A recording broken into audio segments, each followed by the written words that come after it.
गुरु परंपरा योग संस्थान में आपका स्वागत है। स्पेशल क्लास में हम लोगों ने योग बीज में 8 सवाल तक देख लिया था। इसमें माँ पार्वती भगवान शिव से सवाल पूछ रही हैं और फिर भगवान शिव उन सवालों का उत्तर दे रहे हैं, समझा रहे हैं कि योग किस तरह से, योग और ज्ञानी में अंतर होता है, किस तरह से ज्ञानी को कई जन्म लेना पड़ता है मुक्ति के लिए, योगी की मुक्ति एक ही जन्म में हो जाती है, और किस तरीके से योग की महत्ता बताई गई है। 9वां सवाल जो बहुत इंपॉर्टेंट है परीक्षा की दृष्टि से भी, हालांकि अभी तक योग बीज से बहुत ज्यादा सवाल पूछे नहीं गए हैं लेकिन कभी भी पूछा जा सकता है। तो माँ पार्वती 9वें सवाल में पूछ रही हैं, योग बीज नामक ग्रंथ में योग किसे कहते हैं, योग का अभ्यास किस तरह किया जाता है, योग से क्या होता है। ये 3 बातें पूछ रही हैं। योग किसे कहते हैं, योग की परिभाषा, योग का अभ्यास कैसे करना चाहिए और योग का अभ्यास करने से क्या होता है। तो सबसे पहले योग की परिभाषा जो बहुत महत्वपूर्ण है, उसमें 4 बातें कही गई हैं। प्राण और अपान का मिलन, रज और रेतस का मिलन, सूर्य और चंद्रमा का मिलन, जीवात्मा और परमात्मा का मिलन। ये 4 बातें कही गई है। इन चारों का ऐक्य होना यानी संयोग होना ही योग है। इस तरह सभी द्वंद्वों के समूह का एक होना ही योग है। द्वंद्व मतलब विरोधी चीजें जो है, प्राण अपान विरोधी है, एक ऊपर एक नीचे, रज रेतस विरोधी हुआ, सूर्य चंद्र दोनों विरोधी हुआ, इसीलिए यहाँ शब्द आया हुआ है द्वंद्वों का। जीवात्मा परमात्मा, इन सब का एक होना ही योग है। तो योग में 4 बातें हो गई, योग की परिभाषा कंप्लीट हो गई। अब योग अभ्यास के लक्षण बताए गए, योग अभ्यास कैसे करें उस चर्चा में यहाँ बहुत सारी चीजें अभी बताई जाएंगी। योगाभ्यास के लक्षण हम लोग देखते हैं। जिस गुरु ने प्राणायाम को सिद्ध कर लिया हुआ है उनकी सेवा करनी, यानी उन्हीं से प्राणायाम को प्राप्त करना, यानी प्राण को वश में करने का तरीका। किनसे? जिस गुरु ने प्राणायाम की सिद्धि प्राप्त कर ली है, तो उनसे उपदेश प्राप्त करके प्राण को हमें क्या करना है, वश में करना है। फिर शक्ति चालन मुद्रा की चर्चा है। प्राण को वश में कर लिया, अब शक्ति चालन मुद्रा की चर्चा है। 1 बितस्ती लंबा 4 अंगुल चौड़ा वस्त्र लेंगे जो कि मृदु और यानी कि कोमल और धवल हो, और उसके बारे में कहा गया है नाभि पर लपेटेंगे और वायु का कुंभक करेंगे, फिर प्राण वायु का आकुंचन करेंगे। कुंभक भी करेंगे, प्राण वायु का आकुंचन भी करेंगे, फिर कुंडलिनी का चालन करेंगे, शक्ति का चालन करेंगे नाभि पर उस वस्त्र को लपेट करके। कुंडलिनी 8 फेरा लिए हुए है। कुंडलिनी कितने फेरा लिए हुए है? 8 फेरा। उसे सीधा करने के लिए अभ्यास करना है। इसमें कुंडलिनी का कहा गया अष्टधा, यानी 8 फेरा लिए हुए। कुंडलिनी को जगाने के लिए अभ्यास करने, कौन सा? शक्ति चालन। मृत्यु के मुख में जाने पर भी मृत्यु का भय नहीं रहता है, इसका फल बताया गया है किसका? शक्ति चालन का। और क्या कह रहे हैं? आधे मास तक वज्रासन में स्थित होकर अभ्यास से, अब ये देखिए शक्ति चालन मुद्रा किस आसन में करेंगे? तो वज्रासन में कहा गया है।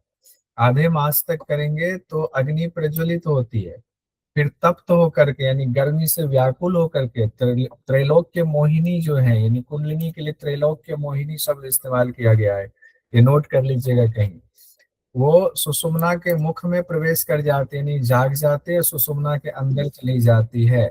जैसे ही सुषुम्ना के अंदर जाते हैं वायु और वहनी के साथ मिल करके ब्रह्म ग्रंथि का भेदन करती है।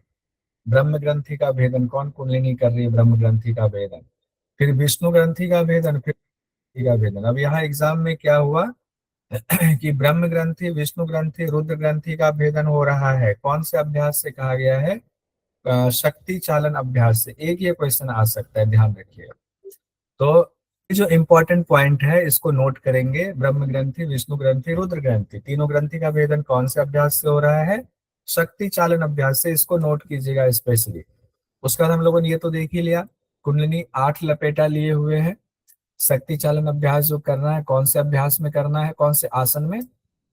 वज्रासन में करना है। इसी को सिद्धासन भी कहा जाता है।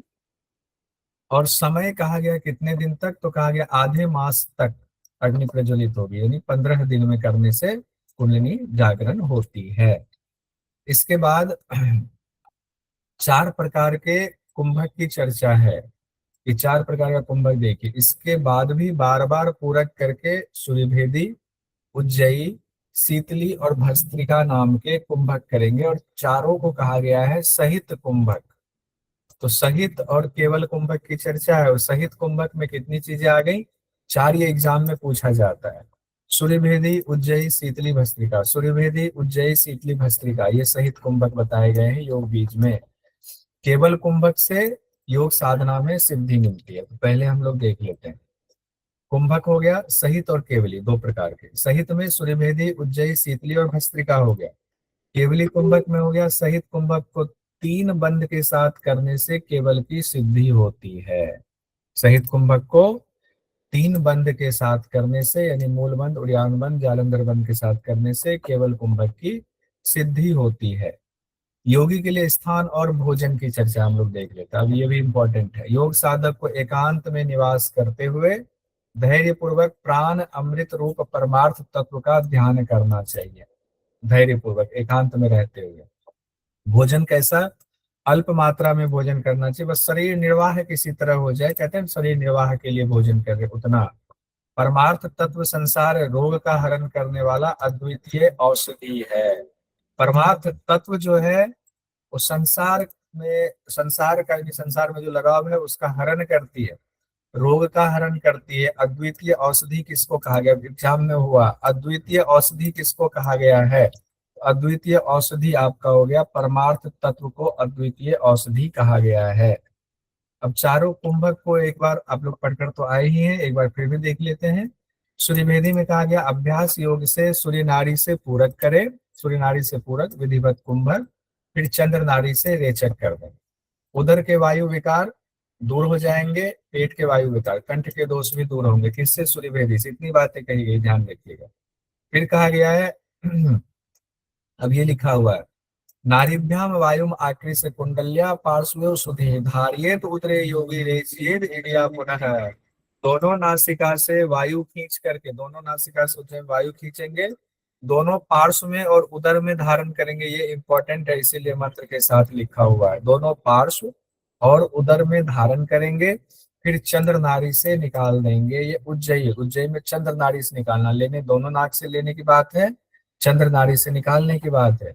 गले के कफ आदि जन्य विकार नष्ट होते हैं। गले के कफ आदि जो विकार हैं वो नष्ट होते हैं। शरीर में अग्नि बढ़ती है, सिर के रोग दूर होते हैं, जलोदर धातुगत दोष दूर होता है। जलोदर धातुगत। अब इसके फल को देख लीजिएगा, ये फल इंपॉर्टेंट है, इसको नोट कीजिएगा। राठौड़ जी, राज जी बताइए, कुछ कहना चाह रही हैं? हाँ सर, इसमें उज्जयी में जो हम श्वास लेते हैं वो घर्षण करते हुए, आवाज करते हुए लेते हैं, तो वो ही है या सिर्फ दोनों नाक से श्वास लेकर लेफ्ट से एक्सहेल कर देना? अब तो इसलिए तो हमने मंत्र दिया हुआ है आपके सामने, नारिभ्यम वायुम आकृष्य, बस इतना ही लिखा हुआ है, यानी दोनों नासिका से लेना है। ठीक है, बस इतना ही कहा गया है। घर्षण वाली अच्छा, बात ठीक है, हो सकता ठीक है है, ठीक इसमें है, ओके सर। इंक्लूड मान लिया जाए, ताकि इसीलिए वहां पर मैंने जानबूझ के वो लिखा हुआ था, क्योंकि बाकी जगहों पर अलग होता है। शीतली में कहा गया है मुख से वायु लेकर दोनों नासिका से बाहर निकालना है।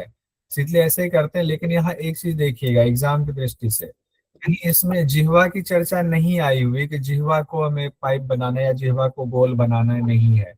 सिंपल सी बात है, मुख से वायु लेना है, दोनों नासिका से निकालना है। एग्जाम के लिए ये सब जो है ना, कुछ शब्द पकड़े जाते हैं।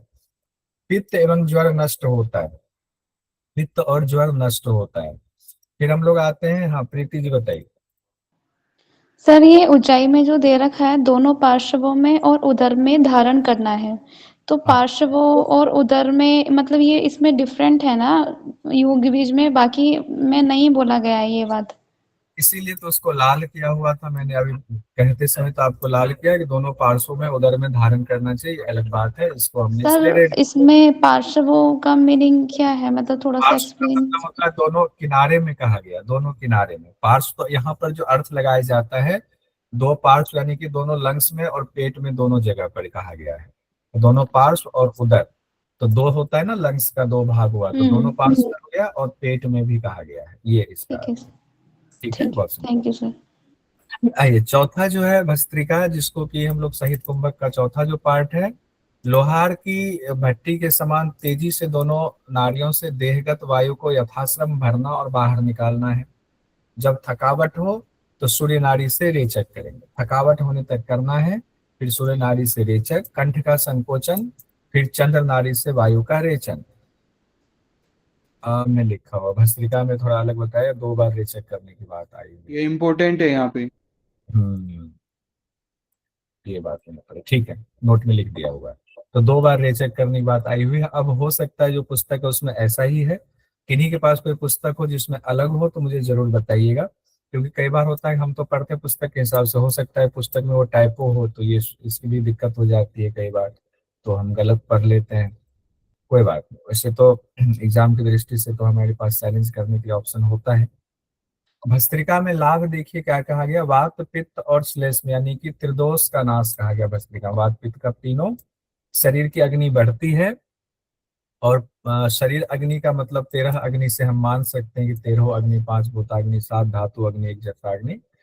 जैसे ही शरीर अग्नि आता है 13 अग्नि की चर्चा आ जाती है। कुंडलिनी जागरण होता है भस्त्रिका से, कुंडलिनी की वक्रता खत्म हो जाती है भस्त्रिका से, सुखद और शुभ कहा गया है। कुंडलिनी की वक्रता खत्म हो जाती है, मतलब वक्र मतलब टेढ़ा मेढ़ा, तो टेढ़ा मेढ़ा सोई हुई है, तब सोती है तो कुंडलिनी वक्र होती है, जब जाग जाती है तो सीधी हो जाती है, इसलिए कहा गया है। ब्रह्म नारी के मुख का पर जो कफ है उसका भी नाश होता है, यानी ब्रह्म नारी के मुख पर जो जमा हुआ कफ कफ है दूर होता है।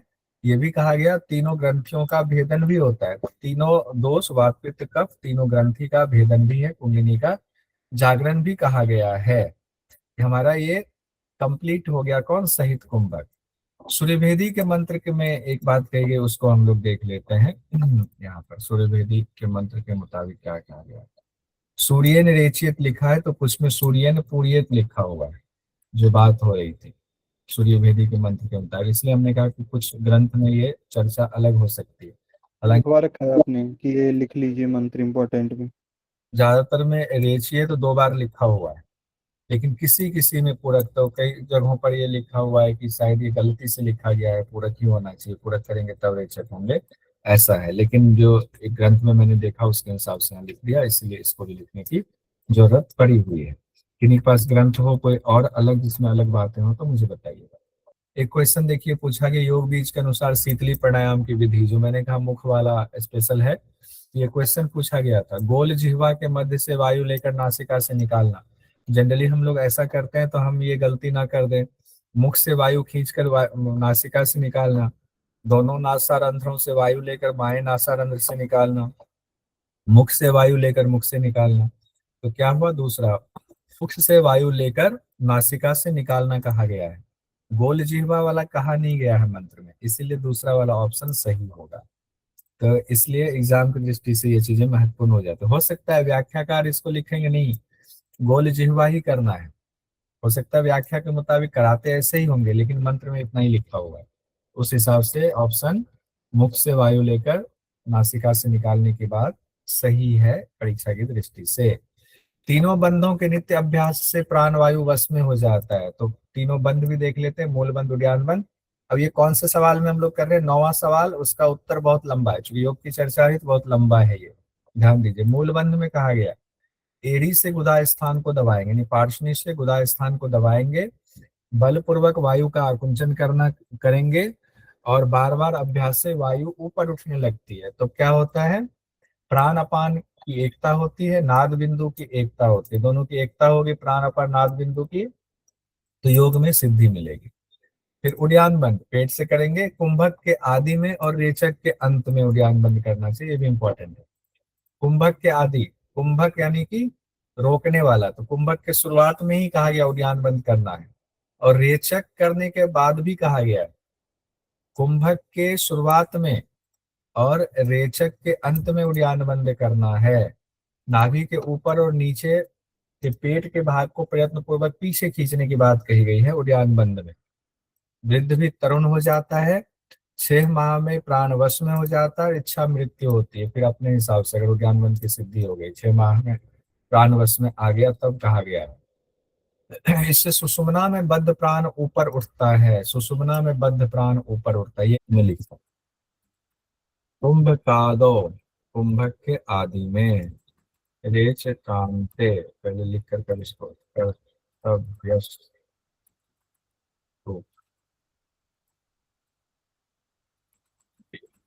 है।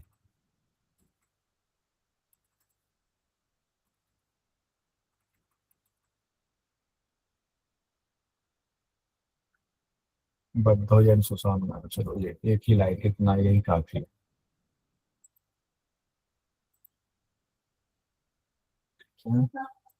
इसको छोटा कर लेते हैं, एक में आ जाएगा, कलर बदल देते हैं। ठीक है।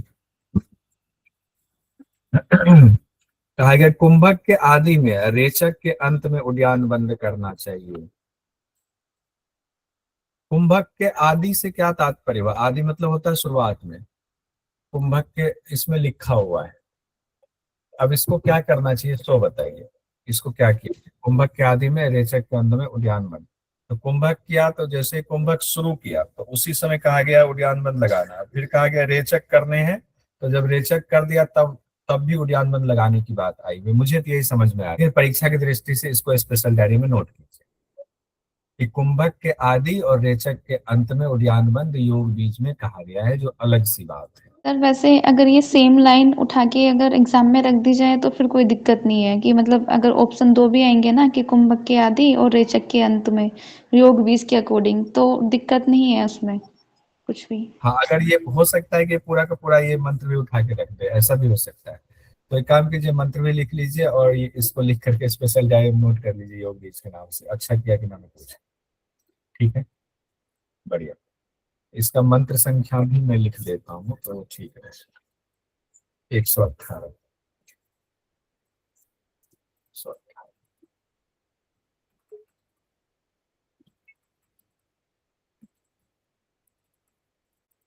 इससे क्या होगा? सुषुम्ना में बद्ध प्राण ऊपर उठता है, इसीलिए इसे उद्यान बंद कहा जाता है। गुरु के मुताबिक अभ्यास करें, नीचे लिख दिया हुआ है, गुरु के मुताबिक अभ्यास करें। जब ये इतनी बड़ी बात लिख दी है तो उसका कुछ बचता नहीं है। वृद्ध भी तरुण हो जाता है, 6 माह में प्राण वश में हो जाता है, फिर इच्छा मृत्यु की बात की गई है। ये हो गया। अब हम लोग आते हैं जालंधर बंद में। पूरक के, अब जालंधर बंद में कहा गया पूरक के अंत में जालंधर बंद लगाया। अब यहाँ पर पूरकांते कहा गया है, पूरक के अंत में जालंधर बंद लगाने की बात कही गई है। पूरकांते कर्तव्यो बंधो जालंधराविदा, इसमें तो दिक्कत नहीं होगी, ये तो सब लोग ऐसे ही करते थे, इसमें कोई बहस भी नहीं होगी। पूरक के अंत में जालंधर बंद लगाए। इस दौरान कंठ को सिकोड़ना और संकुचित करना चाहिए, ये वायु मार्ग का निरोधक है। वायु को हृदय में स्थापित करना चाहिए। अमृत स्वरूप इसको कहा गया है, इसलिए क्योंकि इससे अमृत रुकता है, इसलिए इसको अमृत स्वरूप भी कहा गया है। तो जालंधर में दिक्कत नहीं होगी। इसमें अब केवल सर यही बताया है, मतलब इसमें रेचक वगैरह की कुछ चर्चा है या नहीं? नहीं, ऐसा नहीं कहा गया ना, रेचक की चर्चा नहीं है। पूरक के अंत में, चूंकि जालंधर बंद ही सिर्फ लगाना है ना, तो जालंधर बंद तो पूरक के अंत में ही जनरली हम लोग लगाते हैं व्यवहार में, तो उतना ही कहा गया, उससे आगे कुछ होता तो जरूर उसको डालते। फिर एक बात कही गई है, अधोभाग के आकुंचन से, कंठ के सिकोड़ने से और मध्यमा के भ्रमण से प्राण ब्रह्म नाड़ी में प्रवेश करता है। इसका अर्थ क्या हुआ? अधोभाग के आकुंचन मतलब मूल बंद से, कंठ संकोचन हो गया जालंधर बंद से, और मध्यमा के भ्रमण से यानी कि उद्यान बंद लगाने से ब्रह्म नाड़ी में प्रवेश करता है। कौन? प्राण प्रवेश करता है। तो प्राण अंदर रहेगा तभी तो प्रवेश करेगा। तो आंतरिक कुंभक की बात हुई ना इसमें, तो ये ऐसा कहा गया है यहाँ पर। बाकी हम लोग तो बहस का अंत नहीं है, क्योंकि यहाँ कोई गुरु है नहीं, तो हम अपने अपने हिसाब से चीजों को कहते हैं, लेकिन परीक्षा की दृष्टि से कहीं कोई शंका नहीं है। आगे आते हैं, वज्रासन में प्राणायाम का अभ्यास और कुंडलिनी संचालन करके तीनों बंद और चारों प्राणायाम करना चाहिए, ये भी निर्देश दिया हुआ है। इसमें कौन सा आसन लगाना है? तो वज्रासन, और कुंडलिनी संचालन करना है, तीनों बंद लगाना है। 3 बंद हम लोगों ने पढ़ लिया। चारों प्राणायाम, जो चारों सहित प्राणायाम कहा गया, कौन से 4 प्राणायाम कहे गए हैं एक बार बता दीजिए। सूर्य वेदी उज्जयी शीतली भस्त्रिका। हाँ, सूर्य भेदी उज्जयी शीतली और भस्त्रिका, चारों प्राणायाम करना है। उससे क्या होता है, कुंडलिनी जागरण होता है, प्राण ब्रह्म ग्रंथि का भेदन कर सुषुम्ना नाड़ी में प्रवेश करता है। प्राण ब्रह्म नाड़ी का भेदन कर सुषुम्ना में प्रवेश करेगा। और बंध का क्रम मूल बंध, जालंधर बंध, उद्यान बंध कहा गया है, क्योंकि अधः फिर ऊपर कहा गया है, फिर बीच का मध्यमा कहा गया, इसीलिए ऐसा दिया गया है। अब हम लोग श्लोक संख्या 125 से 129 तक में देखते हैं। शिव शक्ति के मिलन की चर्चा है। वज्रासन में कुंडलिनी चारण करने की बात है, फिर भस्त्रिका कुंभक करके कुंडलिनी को जगाना है। वज्रासन में कुंडलिनी चालन यानी शक्ति चालन, फिर भस्त्रिका कुंभक, ये देखिए कुंडलिनी के बाद भस्त्रिका की चर्चा आई हुई है। तो जैसे लोहे के गर्म स्लाका से बांस का भेदन होता है, गर्म स्लाका क्या होता है, लोहे का जो नुकीला एक होता है हिस्सा नुकीला, और उसको लोहे में, उसको अगर अग्नि में गर्म कर दिया जाए और बांस पे रखा जाए, बांस में छेद हो जाता है। उसी तरह वायु से ही मेरुदंड की में ग्रंथियों का भेदन होता है। वायु से मेरुदंड में यानी रीढ़ की हड्डी में ग्रंथियों का भेदन होता है। और फिर अंत समय की बात हो रही है, जब पूरा कंप्लीट पहुंच जाएगा यहाँ पर शक्ति यानी वो कुंडलिनी, तो शिव शक्ति का मिलन हो जाएगा। शिव शक्ति का मिलन होगा तो परम स्थिति की प्राप्ति होगी। ये एक ही बार में सारी बात कह दी गई, लेकिन इसमें बहुत सारी चीजें छिपी हुई है। जैसे सारे चक्रों का फिर अलग से आप देखेंगे एक चक्र का, तो एक साथ ये बात कही गई है। फिर 21 मणियों की चर्चा, ये भी हो सकता है एग्जाम में पूछ दे। जैसे सूत्र में मणियां पिरोई जाती हैं, उसी तरह सुषुम्ना के मेरुदंड में 21 मणि स्थित है। सुषुम्ना में मेरुदंड में 21 मणि, ये एग्जाम में आ सकता है। कितना मणि है? 21 मणि। सुषुम्ना को विश्वधारणी भी कहा गया है, तो 21 मणि याद रखिएगा सुषुम्ना के मेरुदंड में। और सुषुम्ना को विश्वधारणी, सुषुम्ना का एक और नाम वैष्णवी धारी, वैष्णवी कहा गया है। किस ग्रंथ में कहा गया वैष्णवी? वैष्णवी ही कहा गया ना? वशिष्ठ सर। बहुत बहुत बढ़िया, अभी आज पढ़े हुए हैं, इसीलिए जो लोग नहीं पढ़े कहेंगे अच्छा क्या पूछती है। तो इसको नोट कीजिएगा जरा। एक तो वशिष्ठ संहिता के मुताबिक सुषुम्ना का दूसरा नाम, और एक सुषुम्ना को विश्वधारणी भी कहा गया है, योग बीज के हिसाब से लिख लीजिए वहीं पर। तो एक छोटा सा कंपैरिजन हो जाएगा, नन्हा सा। अब जो नाथ संकेत और सिद्ध संकेत है उसकी चर्चा यहीं पर है। 9वें सवाल में ही जब योग के बारे में चर्चा हो रही, 132वें से लेकर 136वें मंत्र में है कि जहां सूर्य और चंद्र के निबंधन से काल भी वश में हो जाते हैं। सूर्य और चंद्रमा को जब हम लॉक कर लेते हैं, उसको हम कंट्रोल कर लेते हैं और उसको मिला लेते हैं सूर्य चंद्र को, तो काल भी वश में हो जाता है। निबंधन मतलब मिला लेना। वहां पर पूरक विधि से स्थिर वायु बाहर अब नहीं जा सकती है। यानी सुषुम्ना में प्राण आपका बद्ध हो गया, तो सुषुम्ना में बद्ध प्राण बाहर नहीं होता है। तो सुषुम्ना में बद्ध प्राण बाहर नहीं होगा तो मृत्यु नहीं होगी, तो काल भी आपके वश में हो गया। फिर कहा गया बार बार पहले की तरह ही ऐसा करना पश्चिम द्वार का लक्षण है, ये इंपॉर्टेंट है, इससे ज्यादा नहीं कहा गया है। इसमें कुछ बातें ऐसी होंगी जो समझने में आसान नहीं है, तो उतना ही कहा गया। मैंने बहुत कोशिश की कि बार बार पहले की तरह ही अभ्यास करना, यानी कि लॉक करना, चंद्रमा और सूर्य को निबंधन करना, उसमें वायु को रोकना सुषुम्ना में। इसको पश्चिम द्वार का लक्षण कहा गया। पश्चिम द्वार कौन सा हुआ? सुषुम्ना को ही पश्चिम द्वार कहा जाता है, यानी सुषुम्ना का द्वार का लक्षण हुआ। सुषुम्ना द्वार का लक्षण, इस शरीर के 9 द्वारों से कुंभित वायु पूरे शरीर में पश्चिम मार्ग से ही प्रविष्ट होती है। 9 जो द्वार शरीर में बताए गए हैं, कुंभित मतलब उन सभी 9 द्वार को रोक लिया हुआ है आपने। जब सभी 9 द्वार को आपने रोक लिया हुआ है, तब शरीर में ही वो वायु रुकी हुई है। लेकिन वो शरीर में रुकी हुई जाएगी कहाँ? तो अभ्यास के द्वारा, तीनों बंद के द्वारा उस वायु को हम पश्चिम मार्ग से प्रवेश कराते हैं, यानी सुषुम्ना में प्रविष्ट कराते हैं। रेचक के क्षीण होने पर पूरक को भी यह शोणित करती है। यानी रेचक क्षीण हो गया आपका, रेचक क्षीण हो गया मतलब श्वास बाहर अब नहीं निकालेंगे आप, क्योंकि आपने प्राण को बंद कर लिया हुआ है। तो पूरक भी यह शोणित करती है, मतलब पूरक भी करने की जरूरत आपको नहीं होती है। जैसे महामुद्रा और महावेद में कहा गया है कि वहां पर पूरक रेचक पीला पिघला निष्क्रिय हो जाता है, तो वही चर्चा यहाँ दूसरे रूप में कही गई है, क्षीण और शोणित करती है। यही नाथ संकेत है, यही सिद्ध संकेत का लक्षण कहा गया है। वापिस आऊंगा, यही नाथ संकेत सिद्ध संकेत का लक्षण कहा गया है। अब योगी कौन है ये बताया जा रहा है। अभ्यास कर लिया तो योगी कौन है, मां पार्वती ने ये भी सवाल किया हुआ है? तो भगवान शिव जवाब दे रहे हैं, गुरु की कृपा से जिन्होंने प्राण और चित्त को वश में कर लिया, प्राण वश में तो चित्त वश में होगा, वह साधक जितेंद्रिय है, वह सुखी है, वही योगी है। प्राण में चित्त का लय होने पर चित्त में भी प्राण का लय हो जाता है, दोनों का एक दूसरे में लय हो जाता है। जिसका प्राण और चित्त एक रस नहीं हुआ है उसको आत्म साक्षात्कार नहीं हो सकता है, और जिनका हो गया हुआ है उनका आत्म साक्षात्कार होगा। यही योगी का बताया गया कि वही योगी है जिनका प्राण और चित्त दोनों लय हो गया। कैसे पता चलेगा कि प्राणों का चित्त में विलय हो गया हुआ है या चित्त का प्राण में विलय हो गया, दोनों मिल गया हुआ है? तो 139 से 144 तक का जो मंत्र है उसमें कहा गया है, जिस तरह जल में रोकी हुई तुम्बिका, अब बताता हूँ तुम्बिका क्या, अचानक से आकर्षण करती है, उसी तरह लगातार अभ्यास से योग से सभी धातुओं को ब्रह्म नारी खींचती है। अब तुम्बिका क्या होता है? चमड़े का ऐसा थैला होता है जिसमें पानी भरा जाता है, और जब वो पूरा खाली हो जाता है तो ऐसे चिपक सा जाता है, चिपक जाएगा। अब पानी में अब डालेंगे तो उसमें पानी भर जाता है, यानी वो पानी को खींचता है, तुम भी पानी को खींच लेता है जल में डालने पर। उसी तरीके से कहा गया है कि लगातार जब हम योग का अभ्यास करते हैं तो ब्रह्म नारी सभी धातुओं को खींचती है। ब्रह्म नारी मतलब सुषुम्ना की चर्चा हो रही है। आसन बंद और अभ्यास से योग, आसन बंद और अभ्यास के योग से प्राण का लय होता है। किसमें होता है प्राण का लय? चित्त में होता है।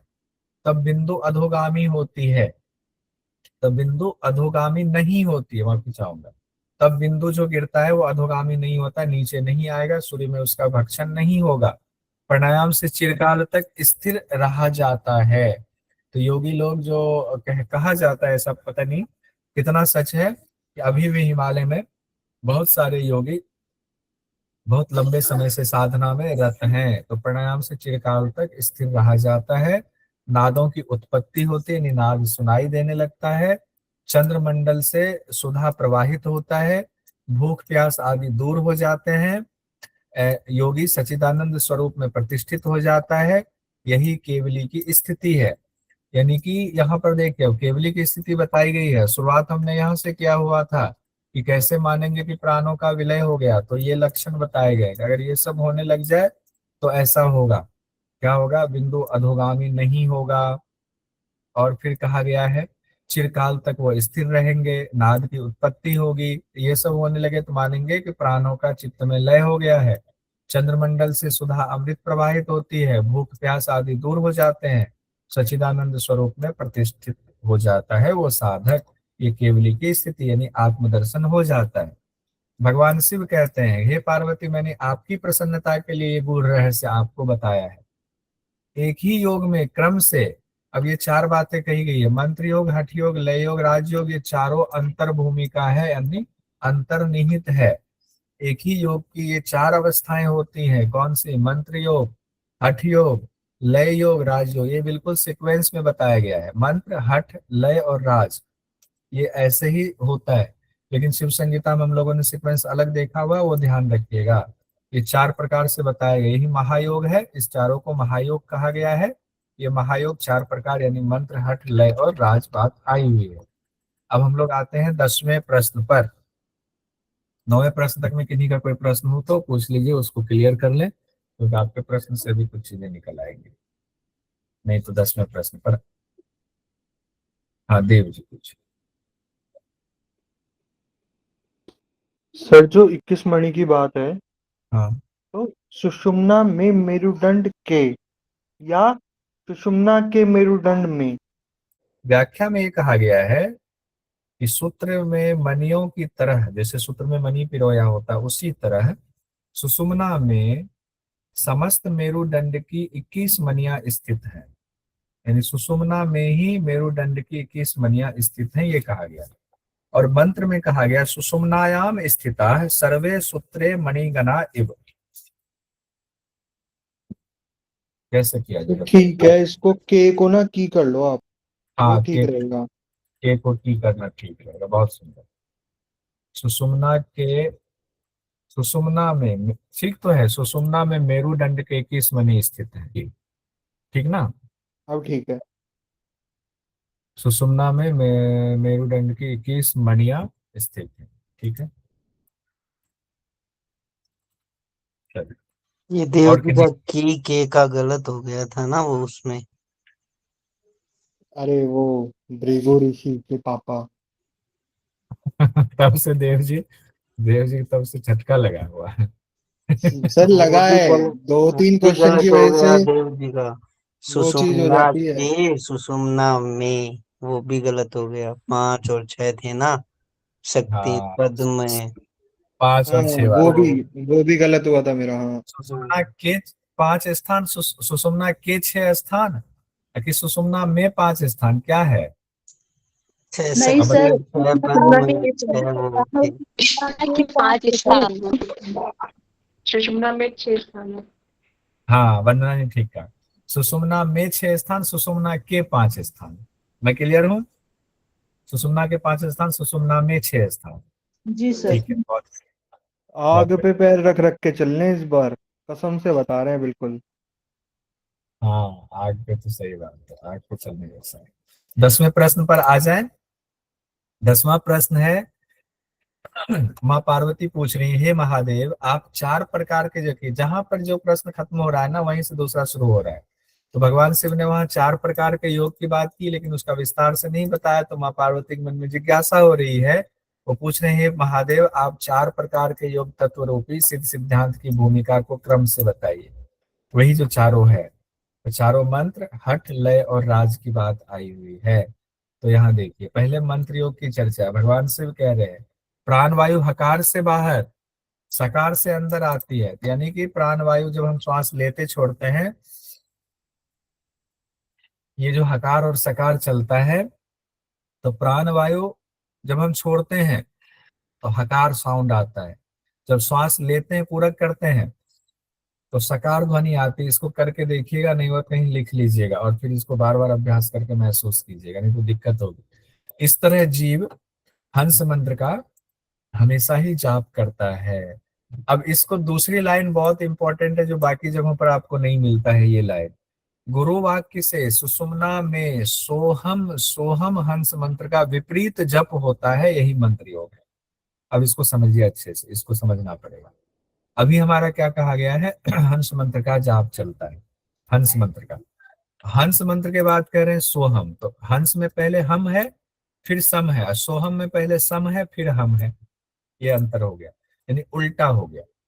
उल्टा कैसे हुआ? तो गुरु वाक्य से। गुरु वाक्य से मतलब गुरु ने आपको दीक्षा दिया, गुरु ने आपको कुछ गूढ़ रहस्य बताया, फिर आपने अभ्यास किया, और अभ्यास करने के बाद जब हंस मंत्र को अभ्यास करते करते क्या हुआ, प्राणायाम से आपने क्या किया, सुषुम्ना में उस प्राण वायु को लेकर चले गए, यानी कुंडलिनी जागरण हो गया। तब की बात हो रही है।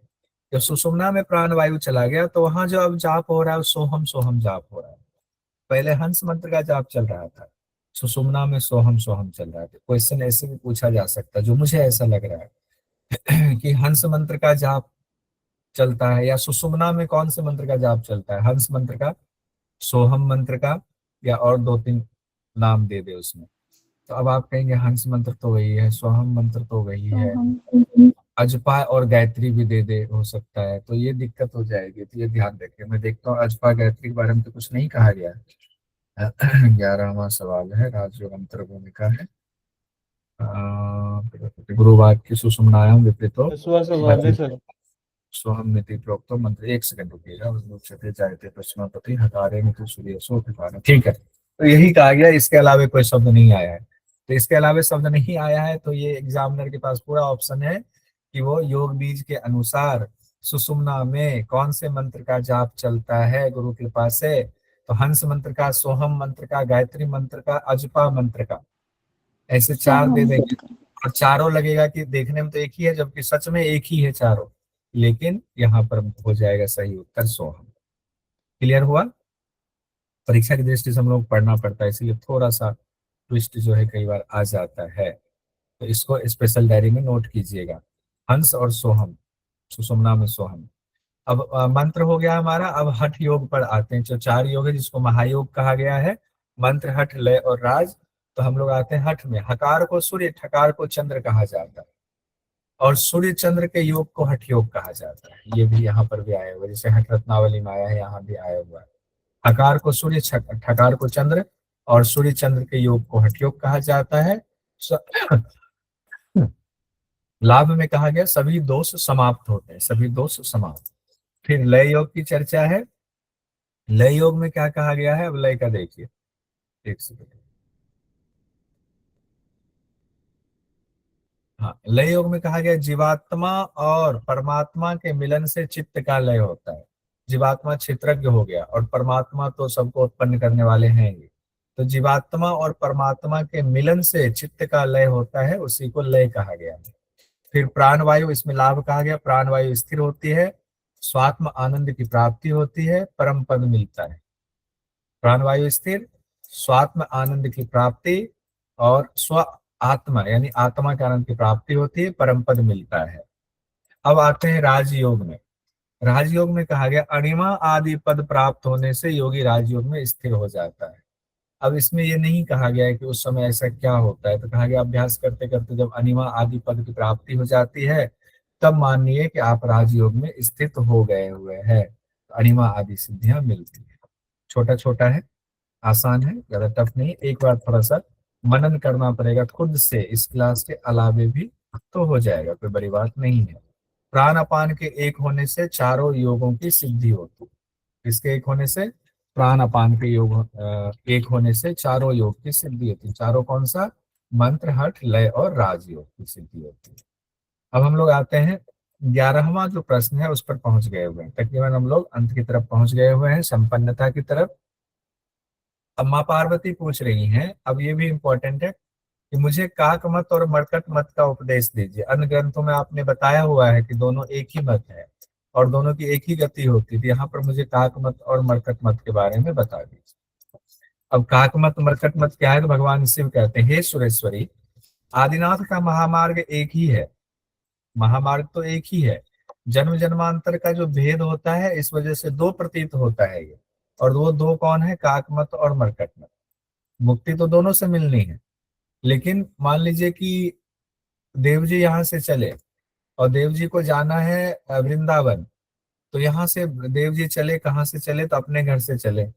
मान लीजिए दिलसाद गार्डन से चले, दिलसाद गार्डन से आज चल रहे हैं और कल जा करके पहुंचेंगे वृंदावन में। तो आज तो हो गया घर पे ही है, क्योंकि आज चलने ही वाले हैं, आज चलेंगे यहाँ से। और दूसरे दिन हो गया, सोमवार हो गया पहला दिन, दूसरे दिन हो गया मंगलवार, मंगलवार को वृंदावन पहुंच गए। तो मंगलवार को वृंदावन पहुंच गए, जब पहुंच गए दर्शन कर लिया तो वो हो गया, एकदम हो गया दर्शन। तो काल के भेद की वजह से दो स्थिति हो गई। एक स्थिति है कि अभी गए नहीं है, जाने वाले हैं या चल दिए हैं, अभी भगवान दूर है, दर्शन नहीं हुआ। दूसरा है कि दर्शन हो गया हुआ, लेकिन स्थिति तो एक ही है, महामार्ग तो एक ही है, मार्ग तो एक ही रहा वहां से घर से वहां तक पहुंचने का, लेकिन स्थिति दो हो गई, एक में दर्शन नहीं हुए, एक में दर्शन हुए हैं। उसी तरीके से भगवान कहते हैं कि आदिनाथ का मार्ग एक ही है, जन्म जन्मांतर के भेद से दो प्रतीत होता है, एक मरकट मत प्रतीत होता है, दूसरा काक मत प्रकट होता है, प्रतीत होता है। मरकट मत का मतलब है कि जब एक शरीर द्वारा धीरे धीरे निरंतर अभ्यास से चिरकाल में सिद्धि प्राप्त होती है, इसे मरकट मत कहते हैं। और दूसरा कहा गया जब योगी बिना शरीर नष्ट, जब योगी माफी चाहूंगा, जब योगी पहले जन्मों के जो जितने उसके हैं पुण्य, उस पुण्य की वजह से बहुत जल्दी उसको मोक्ष की प्राप्ति हो जाती है, तुरंत सिद्धि मिल जाती है, उसको काक मत कहा गया। यानी जब तुरंत सिद्धि मिलती है तो काक मत हुआ, और जब देर से सिद्धि मिलती है तो मरकट मत हुआ। मरकट मत में कई जन्म हो सकता है लेना पड़ जाए, चिरकाल तक उसको जो है, चिरकाल से यहाँ तात्पर्य सिर्फ उसके जीवन काल से नहीं है, चिरकाल से तात्पर्य है कई जीवन काल उसको लग सकता है। और फिर यहाँ पर काकमत में पहले समझाया गया है कि जब योग सिद्ध हुए बिना शरीर नष्ट हो जाता है तो पहले का जन्म का जो किया हुआ है और उसमें जो वासना बची हुई है, डिजायर है, उसकी वजह से उसको दूसरा शरीर मिलता है, फिर से जन्म होता है। लेकिन पहले के पुण्य कर्म भी हैं, तो पहले के पुण्य कर्म की वजह से उनको इस जन्म में गुरु का संग मिलता है, तुरंत सिद्धि मिल जाती है। यही काक मत है। समझाने के लिए इसको ऐसे कहते हैं। काक और मरकट क्यों कहा गया, एक पेड़ है, पेड़ पर अगर रेस लगाई जाए कि बंदर भी चढ़ेगा कौवा भी चढ़ेगा, पहले कौन चढ़ेगा, कौवा तो सीधे उड़ करके सबसे ऊपर पहुंच जाएगा, बंदर उड़ करके नहीं पहुंच सकता, कितना भी कूदेगा तो एक टहनी दूसरे टहनी तीसरे टहनी पर कूद करके ऊपर पहुंचेगा। तो मरकट इसी तरीके से जो साधक धीरे धीरे धीरे धीरे अभ्यास करते करते ऊपर पहुंचेगा मोक्ष में, मरकट हो गया। जो सीधे पहुंच जा रहा है वो काकमत हुआ। लेकिन काकमत में ध्यान रखिए मरकट सम्मिलित है। काकमत में मरकट सम्मिलित क्यों है? क्योंकि काकमत वाले का पहले का मरकट वाला अभ्यास किया हुआ है। उसी तरह देव जी का वृंदावन में दर्शन करना, उसमें घर से चलना शामिल है, घर से नहीं चलते वृंदावन नहीं पहुंच पाते। तो ये इस तरह से मरकट और काकमत की चर्चा आई हुई है। इसमें किन्हीं कोई कंफ्यूजन हो तो बताइए, नहीं है तो आगे बढ़ते हैं। अब सवाल आता है मरकट मत और काक मत में श्रेष्ठ कौन है? तो काक मत से श्रेष्ठ दूसरा अभ्यास नहीं है, दर्शन हो गया वही तो है, जिसमें मुक्ति मिल गई वही श्रेष्ठ है। ये कहने वाली कोई बात ही नहीं है, सिंपल सी बात है। हे देवी बिना कर्म के सिद्धि नहीं मिलती है, यानी कर्म करना पड़ता है। तो कर्म तो मरकट मत करते करते गए और काक मत में थोड़ा कर्म करना पड़ा। मोक्ष मार्ग केवल पश्चिम मार्ग से ही मिलता है, ये भी इम्पोर्टेंट है। मोक्ष मार्ग केवल पश्चिम मार्ग से ही मिलता है। कई व्याख्याकारों ने लिखा है पश्चिम मार्ग का मतलब है प्राणायाम साधना से मिलता है। तो प्राणायाम साधना से ही कुंडलिनी जागरण होता है, सुषुम्ना में प्राण प्रवाहित होता है, इसीलिए पश्चिम मार्ग लिखा हुआ है। अब कहा गया है साधना के बाद क्रम से क्या फल की प्राप्ति होती है, स्फुट रूप से। अब कौन कौन से फल प्राप्त होंगे जब साधना हम कर रहे हैं, सिद्धि हमें मिलती जा रही है और मोक्ष मिला, उस दौरान क्या क्या होगा?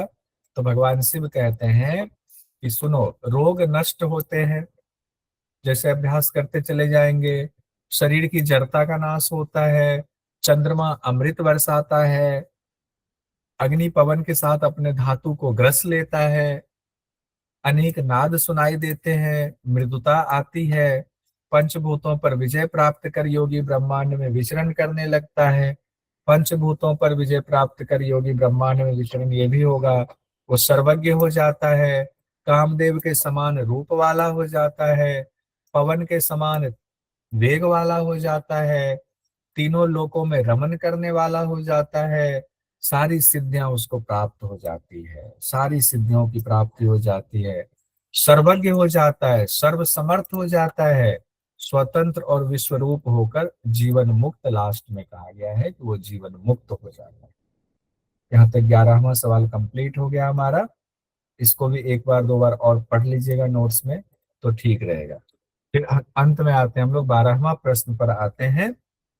अब हम लोग अंत पड़ाव पर पहुंच गए हुए हैं। माँ पार्वती फिर पूछ रही हैं कि निर्विकल्प आत्मा में सिद्धियां क्या करेंगी। अब सिद्धियों की बात इतनी भगवान शिव ने कह दिया हुआ तो माँ पार्वती की शंका हो रही है। जब निर्विकल्प आत्मा हो गया, उनका कोई विकल्प ही नहीं है, कोई डिजायर ही नहीं है, संकल्प विकल्प नहीं है, तो जो सिद्धियां इतनी मिली हुई है उसका क्या काम? तो मेरे संशय को दूर कीजिए। अब संशय को दूर कितने सुंदर तरीके से भगवान शिव कर रहे हैं, जो हमारे आपके मन में भी शंका आती है कई बार। कहीं कोई ऐसा सत्संग हो और कोई सवाल पूछे, बोलने का मौका मिले तो जरूर बता सकते हैं। हे देवी, लोक में सिद्धियां भी दो तरह की होती हैं। एक तो शुरुआती सिद्धि होगी जो मान लीजिए कि छोटे अभ्यासी हैं, और एक ऐसी सिद्धियां होंगी जो बिल्कुल दृढ़ हो गए हैं। पहले सिद्धियों की चर्चा हो रही है, फिर सिद्धियों के महत्व बताएंगे। तो सिद्धियां दो प्रकार की हैं, कल्पित सिद्धियां और अकल्पित सिद्धियां। कल्पित और अकल्पित। कल्पित सिद्धियां किसको कहते हैं? ऐसी सिद्धियां कही गई हैं जो क्षणिक होती है, कुछ समय तक प्रभाव होता है, जिसमें कहा गया रस, औषधि, क्रिया, काल, मंत्र, क्षेत्र आदि साधन से जो सिद्धियां प्राप्त होती है वो कल्पित सिद्धियां, यानी छोटे छोटे अभ्यास से। रस रस की चर्चा आई हुई है, औषधि की चर्चा आई हुई है। जैसे कि मान लीजिए रस का मतलब क्या हुआ? पारा, पारे से कोई औषधि बना लिया आपने, उससे आपको थोड़ी सिद्धियां मिल गई, शरीर में दिव्यता आ गई, वो सब कल्पित सिद्धि छोटे समय के लिए होता है। और जैसे औषधि में हो गया क्या कि जैसे च्यवनप्राश खा लिया उससे हो गया, क्रिया कोई कर लिया उस क्रिया से थोड़ी आपको सिद्धि मिल गई अलग अलग। काल, विशेष दिन, किसी दिन जैसे पूर्णिमा है, आज हमने कुछ अलग तरह की क्रिया कर ली, उससे थोड़ी सिद्धि मिल गई, मंत्र से सिद्धि मिल गई। इस तरह की सिद्धियों को कल्पित सिद्धि कहा गया। इसका ड्यूरेशन छोटे समय के लिए होता है। ऐसी सिद्धियां अनित्य होती हैं। अनित्य मतलब ये 10 दिन में खत्म हो जाएगा, 1 महीने 2 महीने, सबका अलग अलग ड्यूरेशन होता है, उतने में खत्म हो जाएगा, नहीं अल्प प्रभावशाली होता है। लेकिन जैसे ही हम आते हैं अकल्पित सिद्धियों में, तो साधन के बिना भी स्वात्म योगनिष्ठ योगियों में सिद्धि प्रकट होती है। साधन के बिना का तात्पर्य स्वात्म योगनिष्ठ कहा गया, पहले तो साधन कर लिया है, अब अपने आत्मा में वो योगनिष्ठ हो गए हैं, अवस्थित हो गए हैं। तो उनको ऐसे योगी में भी, ऐसे जो आत्म अवस्था में अवस्थित योगी है, निर्विकल्प योगी है, जो सवाल पूछा है माँ पार्वती ने, ऐसे निर्विकल्प योगियों में भी सिद्धियां प्रकट होती रहती हैं। इससे वो योगी ऐश्वर्यवान हो जाता है। ये सिद्धियां अपने आप प्रकट होती हैं, वो चाहते नहीं है, वो कोशिश भी नहीं करते हैं, अपने आप उनको प्रकट होती हैं। यही अकल्पित यानी कल्पना रहित सिद्धियां हैं। ये सिद्धि नित्य होती हैं, पूर्ण प्रभावशालिनी होती हैं, इच्छा रूपनी और योग से होने वाली होती है। ये योग से होती है, इधर योग वाला नहीं है। वासना रहित योगियों में ये चिरकाल तक विद्यमान रहती है। अब ऐसी सिद्धियां मिल तो गई, लेकिन इन सिद्धियों का वो करेंगे क्या? तो वासना रहित योगी है तो उनमें इन सिद्धियां ऐसे पड़ी हुई है। आपके घर में बहुत खजाना है, पड़ा हुआ तो पड़ा हुआ है, कोई फर्क नहीं पड़ता, ये शुभ है। इस तरह की सिद्धियां नित्य परमात्म पद में बिना कार्य के ही विद्यमान रहती है, क्योंकि परमात्म पद में विद्यमान रहते हैं और आपको परमात्म पद में मिल गया हुआ है। तो परमात्म पद मिल गया हुआ है तो वहां सिद्धियां हैं तो है, उन सिद्धियों का आपको कुछ नहीं करना। सिद्धियां खुद ब खुद वहां पर मौजूद है, वहां होता ही है। राजा के घर में जाएंगे तो वहां खजाना तो रहता ही है। भगवान शिव इसी बात को उदाहरण देकर अब समझाते हैं। तीर्थ का उदाहरण, वाराणसी जाना है, कहते हैं जैसे काशी जाने वाले तीर्थ यात्रियों के रास्ते में कई और तीर्थ के दर्शन होते हैं, उसी तरह मोक्ष के पथ पर चलने वाले साधक को अनेक सिद्धियां मिलती। सिद्ध योगी का अलौकिक गुण कभी भी दिख जाता है। सिद्धियों से जीवन मुक्त पुरुष की पहचान होती है कि ये जीवन मुक्त पुरुष है, वही योग सिद्ध का लक्षण है। उनको उनकी पहचान होती है। इससे ऐसा नहीं कि उन सिद्धियों का वो भोग में इस्तेमाल करेंगे, क्योंकि वो वासना रहित हो जाते हैं। जो सिद्धि से हीन है वह बद्ध है। हम लोग सिद्धि से हीन है तो हम बद्ध हैं अभी, इसलिए सिद्धि से हीन है। लेकिन जो शरीर से अजर अमर है वह जीवन मुक्त है। ये सवाल भी हो गया। योगियों का पतन क्यों नहीं होता है? अब इसके जवाब में कहते हैं योगियों के प्राण तो बाहर आते ही नहीं है, इसीलिए उनके पिंड का पतन नहीं होता है, क्योंकि सुषुम्ना में प्राण को उन्होंने बंद कर लिया है। पिंडपात से हुई मुक्ति को मुक्ति नहीं कहा जाता है। पिंडपात से हुई मुक्ति यानी ऐसा नहीं है कि हम लोग कहते हैं ना फलाने संत की समाधि लग गई, नहीं उनकी मृत्यु हो गई तो मुक्ति मिल गई, जरूरी नहीं है। ऐसा नहीं हो सकता है कि मुक्ति मिली हो, उन्होंने अपनी इच्छा से शरीर छोड़ा हो, लेकिन ये संशय वाली बात है कि पिंडपात से हुई मुक्ति को मुक्ति नहीं कहा जाता है। जैसे जल में नमक मिल जाता है, वैसे योगियों का शरीर ब्रह्म तत्व में मिल जाता है, तब योगी जीवन मुक्त कहलाता है। अब लास्ट में हम लोग पहुंच रहे हैं, योग विद्या किनको दें किनको ना दें। तो किनको ना दें उनकी चर्चा पहले। जो धूर्त है, क्रूर है, शठ है, दुष्ट व्यक्तियों से इनको सदा गुप्त रखना चाहिए। ऐसे व्यक्तियों से, धूर्त, क्रूर, शठ और दुष्ट व्यक्तियों से दूर रखें। नाथ योग मार्गी शिव भक्तों को ही मेरे द्वारा प्रकट इस ज्ञान को देना चाहिए। नाथ योग मार्गी शिव भक्त को ही मेरे द्वारा प्रकट, यानी भगवान शिव कह रहे हैं। फिर माँ पार्वती उनको नमस्कार करते हुए कहते, हे नाथ, आपकी कृपा से मेरे सारे संशय दूर हो गए। ऐसे योगराज को नमस्कार है, सर्वज्ञ को नमस्कार है, और यहाँ हमारा योग बीज संपन्न हो गया। योग बीज संपन्न। बताइए, अब कोई सवाल है तो बताइए। ये बस 2-3 सवाल है, इसको फटाफट देख लेते हैं। 2021 में एक सवाल पूछा गया था, हालांकि रद्द हो गया था पेपर। निम्न में से गोरक्ष द्वारा रचित ग्रंथ है, ये वाला सवाल है, तो हठ रत्नावली, सिद्ध सिद्धांत घेरंड, योग बीज, हठ योग प्रदीपिका। तो इसमें तो 2 ही है, सिद्ध सिद्धांत पद्धति और योग बीज हुआ, तो बी और डी हो गया। तो ये चौथा ऑप्शन सही हुआ, बी और डी वाला। ठीक है, आगे हम लोग देखते हैं। एक सवाल ये पूछा गया, योग बीज नामक ग्रंथ के रचयिता कौन है? तो गोरक्षनाथ। हो ही गया, गुरु गोरक्षनाथ। ऐसे सवाल पूछा गया, अभी तक कुछ खास सवाल नहीं पूछा गया।